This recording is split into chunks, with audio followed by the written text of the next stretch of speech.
Good morning, students. So, today we will start our next unit, that is Unit 4 Chemical Bonding. Okay. Before this, we will see the topic that we have to study in this chapter, as well as the need of studying this. Okay. So, here I begin. So, children, chemical bonding means the bonding between the atom, or you can say the electrostatic force of attraction, or the force, or you can say the bond which hold the atoms, molecules, and ions together. Okay. Now, the types of chemical bond. In this chapter, we have to study two types of chemical bond. Okay. First one is interatomic, second one is intermolecular. Inter atomic का मतलब होता है जो atoms के अंदर हो, for example ionic, covalent या coordinate और मेटालिक. आयनिक आपने पढ़ा है 10th क्लास में, कोवलेंट भी आपको पता है, थोड़ी बहुत नॉलेज उसकी भी है. नेक्स्ट है coordinate bond. Actually coordinate bond पहले डिफरेंट टाइप ऑफ कैटेगरी हुआ करती थी, जिसमें कि जो सेंट्रल का जो सेंटर मैटर एटम होता है या कोई भी जो सेंटर में एटम होता है वो उससे जुड़ने वाले दूसरे एटम का पूरा इलेक्ट्रॉन पर डोनेट कर देता है, तो बॉन्ड की जगह एक एरो सिंबल टाइप का आता है. बट आज की डेट में ये अलग से नहीं पढ़ा जाता, इसे कोवलेंट बॉन्ड का ही सब टाइप मानते हैं, उसी के ही अंडर में पढ़ते हैं. फिर नेक्स्ट है मेटालिक बॉन्ड. मेटालिक बॉन्ड जो होता है वो मेटल्स के कंपाउंड के एग्जिस्ट करता है. सपोज अगर कोई आयरन की रॉड है, तो आयरन की रॉड के अंदर ना आयनिक बॉन्ड होगा, ना कोवलेंट बॉन्ड होगा, ना कोऑर्डिनेट होगा, उसे बोलते हैं मेटालिक बॉन्ड. क्यों? क्योंकि इसको जो इलेक्ट्रॉन्स होते हैं वह फ्री टू मूव होते हैं. ओके. और ये बहुत ज़्यादा स्ट्रॉन्ग फोर्स बॉन्ड भी होता है. जो इंटर अटोमिक है ये क्या होता है, बहुत ज़्यादा स्ट्रॉन्ग बॉन्ड होता है. जबकि अगर हम दूसरे टाइप इंटरमोलिकुलर की बात करें, तो इंटरमोलिकुलर का मतलब होता है जो मॉलिक्यूल्स के बीच में हो. For example van der Waals forces अगर आपको याद हो तो हमने इससे पहले पढ़े थे क्लासिफिकेशन ऑफ एलिमेंट्स में डिटेल में. इसके 5 टाइप होते हैं, वो हम डिटेल में यहाँ पे पढ़ेंगे. सेकेंड होता है हाइड्रोजन बॉन्डिंग. हाइड्रोजन बॉन्डिंग जो होता है, जो बॉन्ड एग्जिस्ट करता है हाइड्रोजन और इलेक्ट्रोनेगेटिव एटम के बीच में, उसे हाइड्रोजन बॉन्ड कहते हैं. और ये 2 टाइप का होता है, इंटरमोलिकुलर और इंट्रामोलिकुलर. ठीक. और जहाँ तक बात करें इंटरमोलिकुलर बॉन्ड्स फोर्सेस की, या तो ये बहुत ज़्यादा वीक होता है इंटरएटॉमिक के कंपैरिजन में. ओके. नेक्स्ट जो हमें यहाँ डिस्कस करना है, that is the cause of chemical bonding. That means ये केमिकल बॉन्डिंग होती क्यों है, इसकी नीड क्या है. सेकेंड हमें पढ़ना आयनिक बॉन्ड की फॉर्मेशन, आयनिक बॉन्ड बनता कैसे है. ठीक. इसमें फिर टर्म आएंगे लैटिस एनर्जी क्या होती है. फिर नेक्स्ट हमें पढ़ना है परसेंटेज ऑफ कोवलेंट कैरेक्टर, जिसमें हम पढ़ेंगे फेजेंस रूल. फिर हम पढ़ेंगे इसमें कोवलेंट बॉन्ड क्या होता है, डाइपोल मूवमेंट. फिर हम पढ़ेंगे थ्योरीज जो कि कोवलेंट बॉन्ड को सपोर्ट करती हैं, कि कौन कौन सी थ्योरी एक्चुअली एग्जिस्टेंस में आई. इस थ्योरीज में हम पढ़ेंगे VBT, जिसे हम वैलेंस बॉन्ड थ्योरी भी कहते हैं. Next is VSEPR theory, that is valence shell electron pair repulsion theory. Next is MOT, that is molecular orbital theory. Then hybridisation. Okay. तो अब शुरू करते हैं चैप्टर डिटेल में. सो चिल्ड्रन, सबसे पहले हम देखेंगे कि हमारा इस केमिकल कॉम्बिनेशन को पढ़ने का यूज़ क्या है, क्या मतलब क्या नीड क्या है. हम बार बार कह रहे हैं कि केमिकल बॉन्ड बनता है, तो कॉज क्या है, क्या कारण है जिसके थ्रू केमिकल कॉम्बिनेशन होता होगा.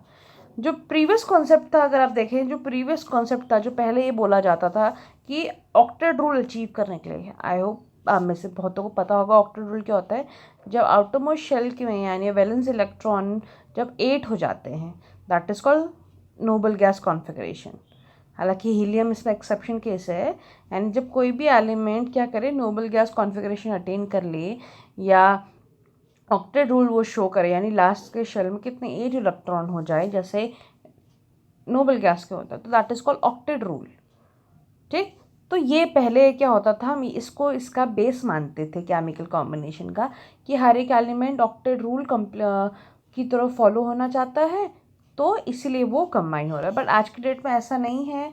आज की डेट में जो हम न्यू कॉन्सेप्ट पढ़ते हैं वो ये पढ़ते हैं कि जो कोई भी एटम होता है वो क्या करता है, या कोई भी मॉलिक्यूल क्या करता है, अपने सिस्टम की पोटेंशियल एनर्जी को लो करना चाहता है।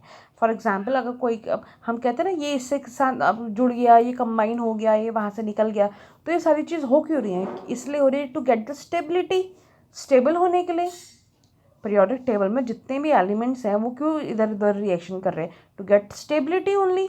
अब स्टेबल कोई भी चीज़ कब होगी? जब वो क्या हो, अपनी बिल्कुल लोवेस्ट एनर्जी में हो। ठीक, फॉर एग्जाम्पल अगर कोई दो एटम है ए और बी, सेंटर में न्यूक्लियस है पॉजिटिव चार्ज और इसके बाहर पेरिफेरी में इसका ये इलेक्ट्रॉन, ऐसे इसका यहाँ पे भी इलेक्ट्रॉन होगा। ठीक है, अब Na जो है वो क्या है? इसका न्यूक्लियस Na, और इस दूसरे एटम का न्यूक्लियस है Nb। पहले वाले एटम का इलेक्ट्रॉन है Ea, दूसरे वाले का है Eb। अब खुद सोचिए, अगर हम Na-Nb की रिएक्शन कराएंगे, दोनों के न्यूक्लियस आपस में रिएक्ट कराएंगे या दोनों के बस इलेक्ट्रॉन आपस में रिएक्ट कराएंगे, तो क्या होंगे? रिपेल होंगे।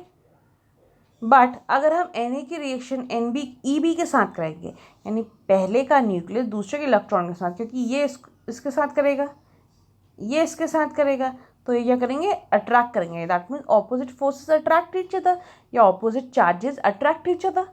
ये हम बार बार पढ़ते हुए आ रहे हैं ना, दैट्स वाई। ठीक, और जब इनके बीच में जो बॉन्ड बनेगा, इन दोनों के न्यूक्लियस के बीच में, इसे क्या बोलते हैं? Bond length. ठीक, इसको हम इस ग्राफ से समझ सकते हैं। ये पोटेंशियल एनर्जी वर्सेस रेडियस का ग्राफ है। अगर आप देखिए ग्राफ इस तरीके से आ रहा है, यानी रेडियस जैसे जैसे इन्फिनिटी में जाती है, पोटेंशियल एनर्जी उतनी ही ज़्यादा बढ़ती जाती है। ठीक, चलिए नेक्स्ट हमें पढ़ना है, दैट इज़ बेटा आयनिक बॉन्ड। आयनिक बॉन्ड बहुत आप में से 10th में डिटेल में पढ़ा होगा, फिर भी जल्दी से रिवाइज करते हैं। आयनिक बॉन्ड को इलेक्ट्रोवैलेंट बॉन्ड भी बोलते हैं। ये क्या होता है? ये मेटल और नॉन मेटल के बीच में होता है रिएक्शन। जनरली मेटल क्या करते हैं? इलेक्ट्रॉन को नॉन मेटल को देते हैं, यानी कंप्लीट इलेक्ट्रॉन ट्रांसफ़र होता है। और देखो जैसे NaCl है, NaCl कैसे बनता है? बहुत बेस्ट एग्जाम्पल है NaCl इसका। सोडियम क्या है? हमने गैसियस स्टेट में लेना है। ठीक, जब क्योंकि गैसेस स्टेट से एक इलेक्ट्रॉन निकलेगा तो क्या बनेगा? सोडियम का कैटायन। 281 था, फिर क्या बन गया? 28। ठीक, ऐसे ही क्या होगा? Cl भी होगा। Cl का बट क्या होगा? Cl क्या होगा? देखो Cl एक इलेक्ट्रॉन लेगा, क्या बनेगा? Cl नेगेटिव गैसेस स्टेट में। तो जो Na पॉजिटिव और जो Cl नेगेटिव आपस में मिलकर क्या बनाएंगे? NaCl, जो कि किस स्टेट में होगा? सॉलिड स्टेट में। यानी गैसेस स्टेट में क्या थे? अनस्टेबल थे, और सॉलिड स्टेट में क्या हो जाएंगे? स्टेबल हो जाएंगे। बट आपने कभी इस तरीके से देखा जो मैंने सर्कल बनाई NaCl के बीच हम इस तरीके से बॉन्ड दिखाते हैं? कभी नहीं दिखाता। This is wrong. हम क्या दिखाते हैं? इसके बजाय हम लिखने का जो सही तरीका है वो ये होता है कि Na पॉजिटिव और Cl नेगेटिव के बीच में क्या होता है? डॉट डॉट डॉट डॉट दिखाना। इसका मतलब होता है चिल्ड्रन कि एक इलेक्ट्रोस्टैटिक फोर्स ऑफ अट्रैक्शन होता है इनके बीच में, बॉन्ड नहीं होता। ठीक, वो क्या होता है? इलेक्ट्रोस्टैटिक फोर्स ऑफ अट्रैक्शन होता है। चलिए, ये तो आपको पता था आयनिक बॉन्ड, इसकी प्रॉपर्टीज़ भी आपको पता होती हैं। नेक्स्ट है बेटा वो है हमारा Lewis dot structure. Lewis dot structure का मतलब होता है किसी भी एलिमेंट के आउटरमोस्ट शेल के इलेक्ट्रॉन को डिपिक्ट करना, that is called Lewis dot structure. Suppose Na, अगर हम Na का बनाए तो Na के पास का एक इलेक्ट्रॉन आउटरमोस्ट शेल में, तो उसको डॉट से दिखा दिया। यहाँ Cl का देखो, Cl में कितने होते हैं? आउटरमोस्ट शेल में 7 होते हैं, तो 7 दिखा दी। देखिए जैसे जैसे Cl लिखा तो 1 2 3 4 5 6 7 7, इसका ये हो गया। सोडियम का दिखाना है तो हम क्या लिखेंगे? सोडियम में एक इलेक्ट्रॉन, बस। अब ये करेगा स्टेबल होने को, उसको डोनेट कर देगा, लाइक दिस। ठीक, अगर हमें MgCl2 का दिखाना है तो MgCl2 का लुईस डॉट कैसे दिखाएंगे? ठीक, यहाँ पे एलिमेंट का नहीं पूछा, देखो पूरे कंपाउंड का कह रहा है। तो हम पहले Mg देखेंगे, Mg में क्या चार्ज आया इलेक्ट्रॉन लूज करके? Mg2 positive. ठीक, और Cl अगर 2 Cl होता है वो क्या बनता है? 2 Cl नेगेटिव बनता है। तो MgCl2 में Mg का दिखाएंगे तो हमें पता है कितने पास है? Mg के पास 2 इलेक्ट्रॉन है, तो 1 2। अब Cl2 में एक Cl के दिखाएंगे पहले, तो 1 2 3 4 5 6 7। ठीक, अगर आप नोटिस करेंगे तो मैंने Mg का डॉट से दिखाया, Cl का क्रॉस से दिखाया, ताकि इसीलिए करा है कि पता चल सके कि इसके इलेक्ट्रॉन है और ये Cl के इलेक्ट्रॉन है। आप चाहे तो आप डॉट से दिखा सकते हैं, दोनों ही क्रॉस से दिखा सकते हैं, डजंट मैटर। ऐसे दूसरे Cl का भी दिखाएंगे 1 2 3 4 5 6 7। ठीक, अब दोनों ऑक्टेट कैसे कंप्लीट कर सकते हैं? Mg एक इलेक्ट्रॉन इसको दे दे, ये वाला इसको दे दे, मतलब कुल मिला के उसको डोनेट कर दे। ठीक है, उस तरफ दे दे। आया समझ में? नेक्स्ट है जो term, that is electrovalency. Electrovalency का मतलब होता है नंबर ऑफ इलेक्ट्रॉन लॉस्ट और गेन, कितने इलेक्ट्रॉन लूज और गेन करें। और हमेशा याद रखना है इलेक्ट्रोवैलेंसी पॉजिटिव में आती है, नेगेटिव में कभी नहीं आती। अगर हम ग्रुप 1 की बात करें तो उसमें होता है लिथियम सोडियम पोटेशियम, तो ये कितने इलेक्ट्रॉन लूज करता है 1, तो इसकी ईवी कितनी हुई यानी इलेक्ट्रोवैलेंसी कितनी हुई 1। ग्रुप 2 की कितनी होगी 2, ग्रुप 13 की कितनी होगी 3। ठीक, ग्रुप 14 की कुछ नहीं होती, देखो मैंने क्रॉस लगा हुआ है, क्यों? क्योंकि ग्रुप 14 के बाद दोनों ही चांसेस है, 4 वो ले भी सकता है दे भी सकता है, तो कोई टाइप की नहीं दिखाता रिलेशन। ग्रुप 15 की बात करते हैं, ग्रुप 15 को 3 इलेक्ट्रॉन चाहिए, वो गेन करता है, बट इलेक्ट्रोवैलेंसी क्या होगी +3। ग्रुप 16 की होगी +2, ग्रुप 17 की होगी +1। ठीक है, तो इलेक्ट्रोवैलेंसी क्या होती है नंबर ऑफ इलेक्ट्रॉन लॉस्ट और gain, but it will show as in the form of positive form only.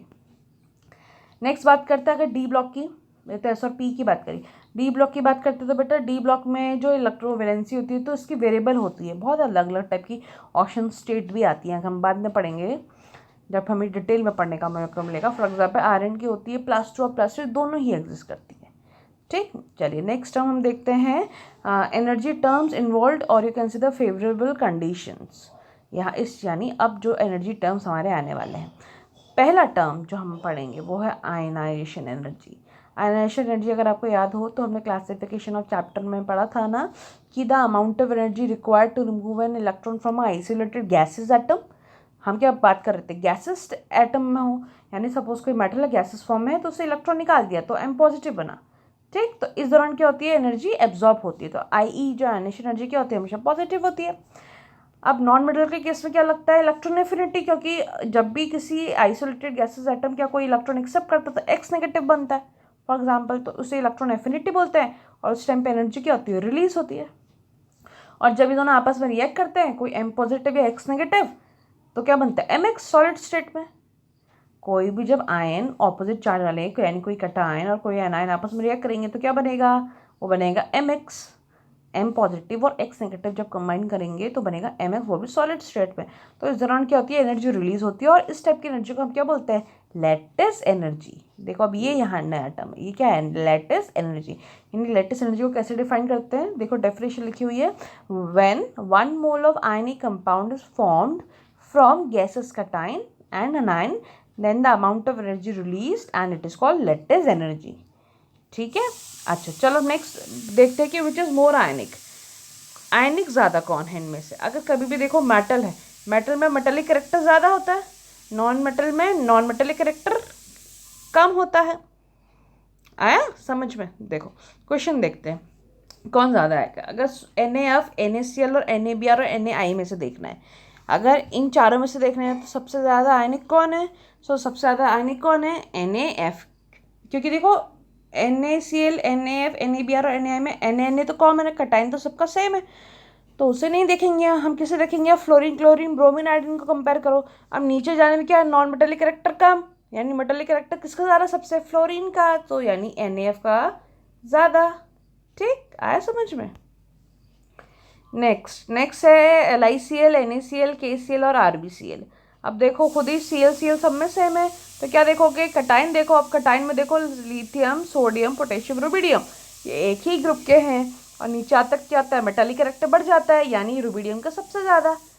आया समझ में क्वेश्चन कैसे करा हमने, ये यहाँ पे क्या होगा सबसे ज़्यादा होगा रुबिडियम का मेटालिक कैरेक्टर, तो सबसे ज़्यादा आयनिक कौन हो गया RbCl। ठीक है, नेक्स्ट है सॉरी नेक्स्ट है properties of ionic compound. Children आपको पता है फिजिकल स्टेट में आयनिक कंपाउंड क्या होते हैं सॉलिड होते हैं, और एक्वस स्टेट में क्या होते हैं आपके वो आयंस के फॉर्म में एग्जिस्ट करते हैं।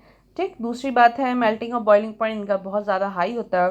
क्यों हाई होता है, क्योंकि इनके बीच में इलेक्ट्रोस्टैटिक जो फोर्स ऑफ अट्रैक्शन होता है ये बहुत स्ट्रांग होता है, क्योंकि जो आयंस होते हैं वो बहुत पास होते हैं। नेक्स्ट बात करते हैं कंडक्टिविटी की, तो कंडक्टिविटी बताइए अगर ये सॉलिड स्टेट में है तब तो बहुत ज़्यादा बैड कंडक्टर्स हैं, क्योंकि इसके आयंस जो होते हैं फ्री नहीं होते, और अगर ये एक्वस स्टेट में तो गुड कंडक्टर्स होते हैं, क्योंकि पानी में जाते ही ये आयन क्या होता है इनका जो फोर्स ऑफ अट्रैक्शन होता है वो वीक हो जाता है। ठीक, नेक्स्ट है आपका आइसोमेरिज्म। आइसोमेरिज्म हालांकि क्लास 10th में हम लोगों ने पढ़ा है। आइसोमेरिज्म का मतलब होता है जब सेम मोलिकुलर फॉर्मूला हो बट डिफरेंट स्ट्रक्चरल फॉर्मूला। ठीक, अगर हम लेटेस्ट एनर्जी में बात करें तो ये इसको थोड़ा सा इसको इफेक्ट करती है। नेक्स्ट है आइसोमॉर्फिज्म। आइसोमॉर्फिज्म का मतलब होता है similar latest energy but in 3D state, जो 3D स्ट्रक्चर्स टाइप के आते हैं उसमें जो लैटिस एनर्जी लगती है। तो ऐसे में क्या होता है, जो पॉजिटिव और नेगेटिव साइज होता है वो नियरली सेम होता है और सेम फॉर्मूला होता है। ठीक है, चलो फॉर एग्जाम्पल NaCl और MgCl में किस में ज़्यादा होगी, आपको पता है MgCl में, क्योंकि Mg का कटायन का साइज क्या है, बड़ा है। NaF और MgO में किस में होगा, MgO में। क्यों, हालांकि यहाँ पे Na और Mg में से Mg का साइज अगेन क्या है, बड़ा है, दैट्स वाई। ठीक, आए समझ में। नेक्स्ट है बेटा types of reaction. Types of reaction में हम देखेंगे इसका जो होती है वो आयनिक रिएक्शन होती है, जो कि बहुत फास्ट होती है। आयनिक कंपाउंड की जो रिएक्शन होती है वो किस टाइप की कैटेगरी में आती है, आयनिक रिएक्शन, जो कि बहुत फास्ट होती है। ठीक, चलिए बस एक ही टाइप था इसमें। नेक्स्ट है सॉल्युबिलिटी। सॉल्युबिलिटी यानी कंपाउंड की किस बात पर डिपेंड करती है, उसके हाइड्रेशन एनर्जी पे, यानी जब उसमें हम वाटर डिजोल्व करते हैं, यानी जब वो एक्वस स्टेट में आता है, जैसे हम सॉल्यूशन एनर्जी भी कहते हैं। नेक्स्ट है दैट इज लैटिस एनर्जी, इसको हम अगले वीडियो में पढ़ेंगे। Thank you.